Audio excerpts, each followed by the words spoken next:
गंगा में लाश क्यों नहीं सड़ती? वाराणसी में हर दिन सैकड़ों लाशों का अंतिम संस्कार होता है। फिर भी सवाल ये है कि गंगा सड़ती क्यों नहीं है, बदबू क्यों नहीं आती? आखिर ऐसा क्या है इस नदी में जो इसे बाकी नदियों से अलग बनाता है? वैज्ञानिक 10 साल तक रिसर्च करते रहे। आखिर जवाब मिला शिव जी की जटाओं में। कहानी है राजा भागीरथ की। उनके 60,000 पूर्वज ऋषि कपिल के श्राप से राख बन गए थे। उनको मोक्ष दिलाने के लिए गंगा को स्वर्ग से लाना था। भागीरथ ने ब्रह्मा जी की तपस्या की। ब्रह्मा जी ने कहा स्वर्ग से गंगा को ले जाओ। गंगा मान गई, पर उसको घमंड था। वो बोली मैं स्वर्ग से ऐसी गिरूंगी कि पूरी पृथ्वी बहा दूंगी, कोई रोक नहीं पाएगा। भागीरथ डर गए। वो दौड़े शिव जी के पास।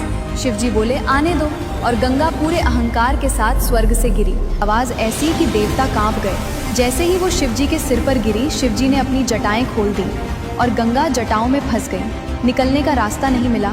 1 साल नहीं, कई सालों तक वो जटाओं में भटकती रही। उसका घमंड टूट गया।